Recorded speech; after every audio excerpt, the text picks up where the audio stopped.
Anyone that believes in Allah and the last day should honor his deen, should honor his guests, should say good things and be quiet. So here the Prophet ﷺ is taking different aspects, portion aspects of akhlaq, and he's raising him, he's raising him so high as to be part of Iman itself. So if you want to know how good your Iman is, look at your akhlaq. It's the face of your akhlaq. So when we're talking again, my brothers and sisters, about Iman, having a belief, it is not just knowledge, it starts with the knowledge. But after that has to manifest itself in our behavior, in our attitudes in life.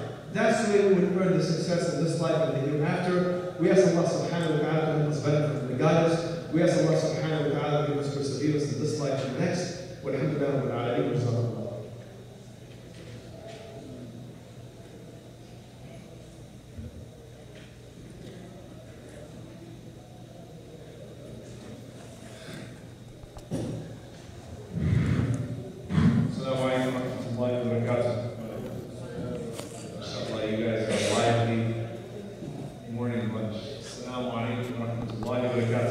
وعليكم السلام ورحمة الله. I'm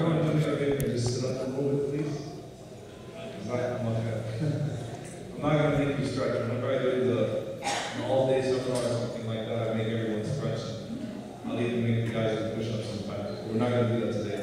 Bismillah, alhamdulillah, wa salatu wa salamu ala rasulillah wa ala alihi wa sahbihi wa man wala. You know, subhanAllah, I know that when you're reading this topic, and many times when you go to a conference, when you go to a convention, and for the sake of addressing a broad crowd and a diverse crowd, the topics can look a little bit vague, but once the speakers get up there, then you'll kind of figure out where they're going with it. SubhanAllah, Dr. Imam, may Allah subhanahu wa ta'ala bless and preserve him, he connected a lot of dots actually. He talked about what I think is one of the most neglected aspects of Iman, which is that Iman is directly connected to akhlaq. The Iman is directly connected to our manners and our behavior. And what I liked about this topic, and I was asked to talk about the knowledge aspect of it, is how we take our spirituality, how we take our tarbiyah, how we take our knowledge, and how that affects the image of Islam. So we're not necessarily talking about it when it comes to personal development, but we're talking about it as it relates to the society.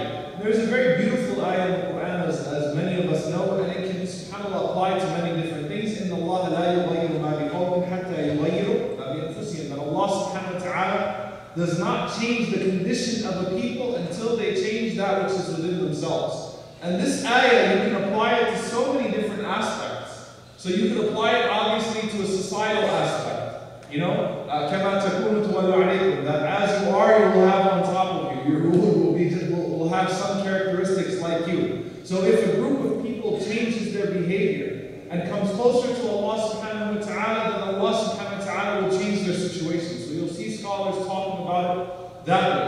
But one of the most neglected ways that one of the most neglected aspects of this ayah, as it relates to the individual, فَاقِدُ الشَّيْءِ لَا يُعْطِي, that he who does not have something cannot give from it. You know, as a da'iyah, when you call someone, when you do da'wah, you can't call someone to a house that you don't own or that you don't belong to. I can't call you and tell you, hey, you know, there's dinner tonight at Dr. Iman's place. Although he's a very generous host, I'm sure. And as I was finding out, he's an insect doctor, which is awesome. I can't wait to see his tarantulas and stuff like that. So you might get a little freaked out if you go to his house because he's got bugs around there. But I can't tell you without asking his permission, hey, you should go check out Dr. Iman's house. Go over there for dinner tonight. I can't do that because I don't belong to that household. I'm not in that house at the moment. So I don't have that authority. I don't have that right. So as a da'iyah, when I call you to Allah subhanahu wa ta'ala, I have to be in the zone too to be able to give you that da'wah, to be able to call you there. And that doesn't mean that, as many people will misinterpret that statement or misinterpret these things, that I don't think I'm worthy enough to do that. I can't tell anyone else what to do because I'm not doing it myself. So instead of thinking forward, we think backwards. Instead of thinking, I really should start applying what I'm preaching to others, instead we say, I'm going to stop preaching when I'm not applying, I'm just going to stay quiet, I'm not going to do anything. I'm not going to improve my society, and I'm not going to improve my individual self. But again, back to that statement, you cannot give what you don't have. He who does not have peace can't give peace. And this is something that's very, very, very important when we talk about knowledge. And it's something that we face. It's a dilemma that we face, by the way, not just with the individual Muslim. It's a dilemma that we face sometimes with those who are perceived as the du'a, the callers to Islam and the scholars of Islam, because we tend to be very, very uneducated sometimes about very important topics, very humanist topics, right? And whenever you have a person who's answering questions on Sharia, for example, Sharia now is being targeted from every different aspect. And then you've got a person that's being presented as a speaker on Islam, as an authority on Islam. And then someone asks that person, or you know what, it doesn't even have to be a da'iyah, or someone who's being perceived as an authority on Islam. You wear hijab today, you are an authority on Islam when it comes to other, in the eyes of other people. As far as the outside is concerned, you wear hijab, you're an authority of Islam. You know what, if you've got a beard, you're a shaykh, not just to the non-Muslims, but to the Muslims too. You've got a beard, you've got to be able to answer every single question. You better be able to answer every question as it relates to the Sunnah. And the problem is that people will come and they'll say, hey, you know what? In your Sharia, did the Prophet Muhammad, did he really say this and this and that? Did he really say cut that guy's tongue?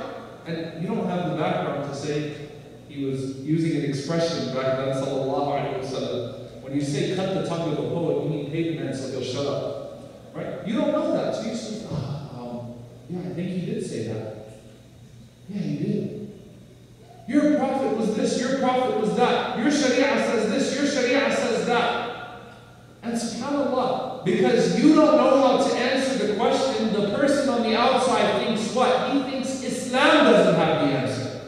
Not that you just don't know the answer, Islam doesn't have the answer. So knowledge from a societal perspective, as a Muslim living in the West, as a Muslim living as a minority, you have to know your stuff. Not just for your own good, but because if people ask you, if you're in a situation where you have to defend your faith, which we're in that situation many, many different times, then you better know the answer. But as far as the individual aspect is concerned, and subhanAllah, Dr. Imad touched on this a little bit. إِنَّمَا يَخْشَى اللَّهُ مِنْ عِبَادِهِ الْعُلَمَاء. Those who truly fear Allah, khashya, have a comprehensive fear, love, consciousness of Allah subhanahu wa ta'ala, are the ones who are learned. This isn't talking about the ulama as in those who went and studied for 6 years or whatever. No. The more learned you become about Allah, the more you will love Allah, the more you will fear Him. The more you know about the Messenger sallallahu alayhi wa sallam, the more you'll want to be like him. The more you'll want to emulate his sunnah. The more you know, the more you will be inclined to apply. But here, ilm is much different than information because, again, it goes to the internal aspect of it. You know, when you go to school, when you're in college, I have a degree in accounting, but I'm being very honest with you, I probably couldn't even do your taxes as of this point. I don't remember anything from my accounting degree. Seriously, I did it because, Islamic education is not enough in our cultures, right? So my parents were like, you know what, you want to go study Islam, get your degree in Islam, fine, go get another education too, so that you don't become a rogue imam somewhere. So it's like, all right, fine, I'm not going to work with it, but just go get it. Go get a degree, so that you're not a loser, because today imams are the lowest in society. And when you go overseas, I'm sure that no matter what country you come from, you'll see that reflected, right? We stopped valuing knowledge, so we stopped valuing the knowledgeable. And so, when you go overseas, the imam is the guy that couldn't make it in any other thing in life. He's the guy that couldn't make it in college. He's the guy that probably dropped out of high school and needed a job. He had some connection to the awqaf or to the ministry of whatever religious affairs here and there. So he's going to ride his bike to the masjid, smoking his cigarette, and he's going to lead salah with terrible tajweed, just because that's the only thing he can do. Right? That's what that's become. So secular education is more important at this point. And secular education is important. But here's the difference between secular education and religious knowledge, not information. When you go to school, and when you're in college, when you finish your class, after you've studied for exams all day and all night, whatever energy drinks you've been drinking, whatever coffee you've been drinking, you made sure that you knew everything about that exam that was coming up. As soon as you finished with that class, did you make any effort to internalize any of that information or remember any of that information later on? No. Move on. All right, here's the next class, next semester. 1 year later, I'm not going to remember any of this. This is all going to be pointless to me. When am I going to remember? On the job training. Once I start having to apply these concepts, then it's going to become solidified. Then it's going to become something that I can, that I go back to, that I can refer to. Right? And this is true for every single field. And for Islam, it's no exception. When you study your deen, you're not just here to learn some cool quotes and to be able to go and give it back to your halaq and say, hey, look, I heard this and this and this and that. And so you can be impressive in some circle. No. Ibn Mas'ud radiallahu ta'ala anhu said, if you're seeking knowledge for 3 things, don't seek knowledge. This is forbidden for you to seek knowledge for these 3 things. One of them is to shame the scholar. And of course, we have plenty of that nowadays. The most, subhanAllah, the most questioned and low person will be a scholar in this society, even in the Muslim community. Right? If I've got DR in front of my name, if I've got PhD, or you know what, even if I'm a cab driver, I know Islam better than you. Who do you think you are? How much have you studied Islam? So if you're doing it to argue with a scholar, don't do it. If you're doing it to shame an ignorant person, you want to shame the ignorant, you want to be able to go to someone and say, what do you know about Islam? I know more than you, and I know this hadith, and I know that hadith, and I know this, and I know this, and everything you're doing is innovation and deviance and blah, blah, blah, blah, blah. Don't do it. And if you want to do it to attract a crowd, don't do it. That's not why you should be learning this deen. إِنَّمَا يَخْشَى اللَّهَ مِنْ عِبَادِهِ الْعُلَمَاء. The more you know Allah, the more you will love Him. The more you know the Messenger sallallahu alayhi wa sallam, the more inclined you will be to follow him, which in turn will earn you love of Allah subhanahu wa ta'ala. But you have to be willing to internalize this knowledge. And you know what? Here's the thing. If I'm talking to someone about his religion, I'm talking about now in the scope of da'wah. If I'm talking to someone about his practices, you know what I look for? I look for hesitation on his part. I look for a lack of confidence in his faith. If he shows me that, I'm talking about as a da'i, I guess right now I'm kind of portraying myself as a predator, as a da'i, but when you're going out, you're doing da'wah. If you see that hesitation, and you see that lack of confidence, you're like, I've got him right where I want him. I've got him right where I want him. He doesn't really believe in what he's saying. He's just, he's struggling right now with his own culture. Right, and we'll see this subhanAllah, because let's face it, outside of Islam, we respect everyone. We show respect to everyone. There's no doubt about it. But you know what you will find? Outside of Islam, there is no other faith that can satisfy both the intellect and the spirituality. There is no other faith that can do that. And you would find that the heads of churches, that priests and pastors and whatever it is, rabbis even, people that have been practicing Buddhism for 30 years, you'll find them coming to Islam. When's the last time you saw a high-profile imam or a scholar or someone who was really deep in his religion convert away from Islam? You won't find it. You won't find it. You'll find some corruption here and there. But nothing satisfies the intellect and the spirituality of a person the way that Islam does. Even Mother Teresa, because subhanAllah, Mother Teresa passed away. And by the way, she did a lot of good work. I'm not even talking about that. There's no doubt about that. You have to appreciate the contribution of a person. But when Mother Teresa passed away, every imam got bombarded with this question. Are you saying Mother Teresa is going to hell? It's none of my business. I know what's kufr, I know what's iman. Let Allah subhanahu wa ta'ala judge. But you know what? Time magazine published an edition. I don't know if any of you saw that. I mentioned Time magazine yesterday. I like to read Time magazine, Reader's Digest. Honestly, I do. Time magazine published an issue which showed a letter that Mother Teresa wrote where she was questioning her faith right before she died. SubhanAllah, think about that, right? There is nothing that satisfies both the intellect and the spirituality of a person the way that Islam is, but you have to go and know your faith. And when people see that hesitation on your part, and when people see that lack of confidence on your part, they're going to think that Islam does not have the answers. But as far as you're concerned, listen to this ayah. فَلَا وَرَبِّكَ لَا يُؤْمِنُونَ حَتَّى يُحَكِّمُوكَ فِيمَا شَجَرَ بَيْنَهُمْ ثُمَّ لَا يَجِدُوا فِي أَنفُسِهِمْ حَرَجًا مِمَّا قَضَيْتَ وَيُسَلِّمُوا تَسْلِيمًا. This ayah is extremely powerful. Allah subhanahu wa ta'ala says, فَلَا وَرَبِّكَ. He's swearing to the Prophet ﷺ, by your Lord, they do not believe until they make you the source of all of their judgments. يُحَكِّمُوكَ فِيمَا شَجَرَ بَيْنَهُمْ. When we have our arguments, when we start debating issues, oh, this is halal, this is haram, blah, blah, blah, blah. Who do we go back to? I found a sheikh in China that I looked up on Google who said it's halal. That's it. Khalas, I'm going to run with the fatwa. Right? And the Arab world, they say, put it on the back of a scholar and run away with it. You'll be fine. You'll be at peace. Just put it on the back of a scholar. Who do you go back to? The Prophet ﷺ. Let's find out what's closest to the Sunnah. Not based on convenience, what's more correct. Let's go back to the Sunnah. And you know what? Once we find the answer, I'm not going to have any resentment towards that. My progressive Islam definition did not work. My apologetic definition did not work. I was refuted by the Sunnah. Alright, I accept it. I love Allah and His Messenger, and I know that my intellect is faulty, not the Quran. That I'm a mere creation. My logic might have faulty, so I'm going to accuse myself before I accuse the Creator. I'm going to accuse my own intellect and say, maybe, you know what, I'm wrong. I'm wrong. My logic failed me this time. And I'm going to submit wholeheartedly, as if that was my opinion in the first place. SubhanAllah. You know, the only opinions that you really submit to, as far as human dialogue is concerned, are the ones that you formulate. Those are the ones that you will really and truly put your heart into. But Allah subhanahu wa ta'ala is telling us what? When I find something in the Quran and the Sunnah that I know is authentic and correct, not only am I not going to resent it, I'm going to apply it in my life. I'm going to submit to that ruling, or submit to Allah subhanahu wa ta'ala through that ruling, because I know that what comes from Allah and His Messenger is divine revelation.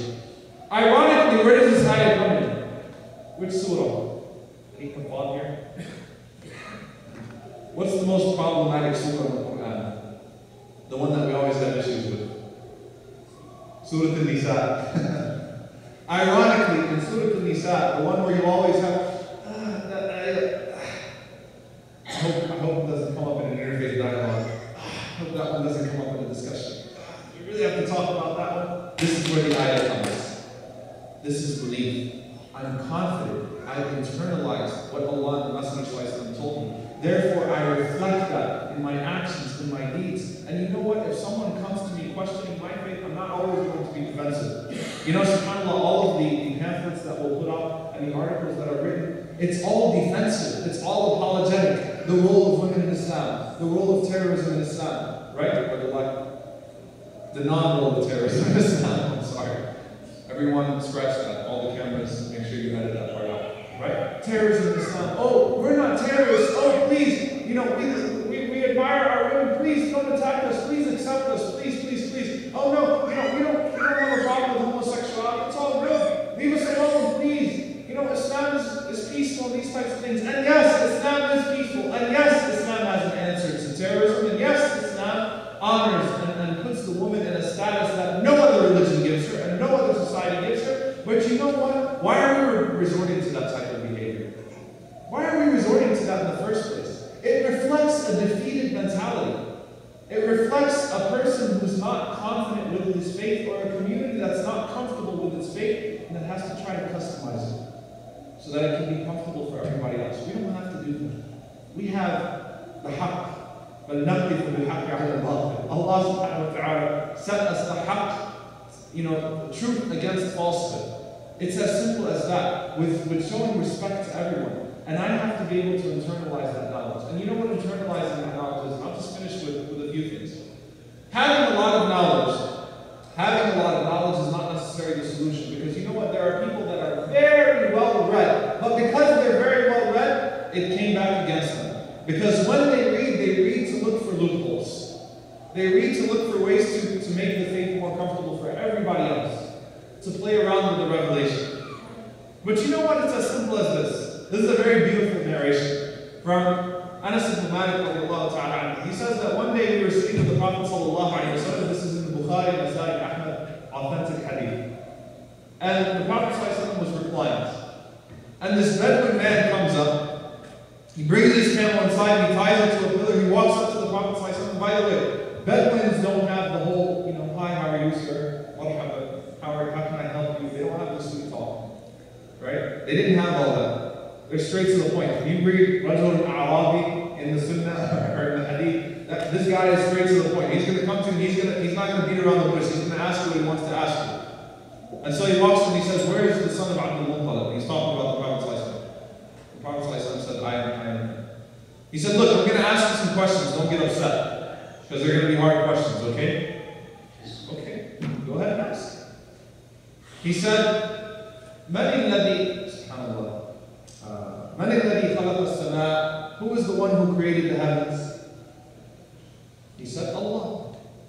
And then he said to him, وَمَنِ الَّذِي بَسَطَ الْأَرْضِ? And who is the one who flattened the surface? He said, Allah. And he said, وَمَنِ الَّذِي نَصَبَ الْجِبَالِ? Who is the one who made the mountains in their form, who pegged the mountains? He said, Allah. Direct questions, right? I'm asking you direct questions. So he says to him, أَسْأَلُكَ بِالَّذِي رَفَعَ السَّمَاءَ وَبَسَطَ الْأَرْضِ وَنَصَبَ الْجِبَالِ اللَّهُ بَعَثَكَ إِلَيْنَا رَسُولًا. So that I ask you by the one who raised the heavens. I'm sorry, I said created the heavens. I ask you by the one who raised the heavens and who flattened the earth and who pegged the mountains. Did Allah send you as a messenger to us? Prophet Anas ibn Malik says he sat up.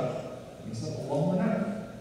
He said, by Allah, yes. He said, and again using the same method of questioning, I ask you by the one who raised the heavens, and I ask you by the ones who flattened the earth, and I ask you by the one who pegged the mountains.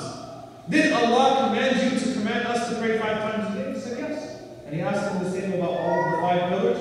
Then he said to the Prophet ﷺ, he said, okay, look, I'm going to do exactly what you told me. لا أزيد ولا أنقص. I'm not going to do anything more, and I'm not going to do anything less. By the way, my name is Runam bin Tha'laba. I'm from Banu Bakr.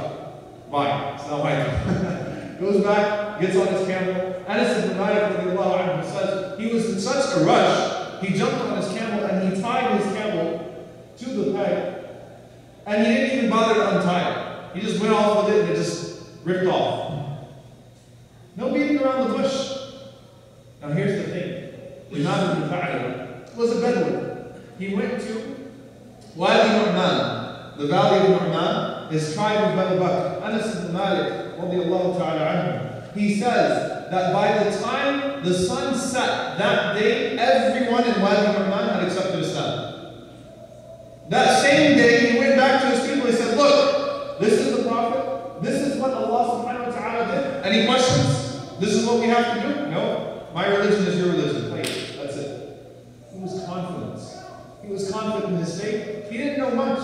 He didn't go get a PhD from Medina University or become a doctor. No. He took it. He understood what it was. He was confident. He believed. He went and took that back to his people. They believed too. It's as simple as that. SubhanAllah. And obviously we're not all going to have the same success. You're not going to hear something. You're not going to come up to Dr. Ibad and say, did Allah subhanahu wa ta'ala say this? Did Allah say that? And then Houston's going to become Muslim before the sun sets. It's not that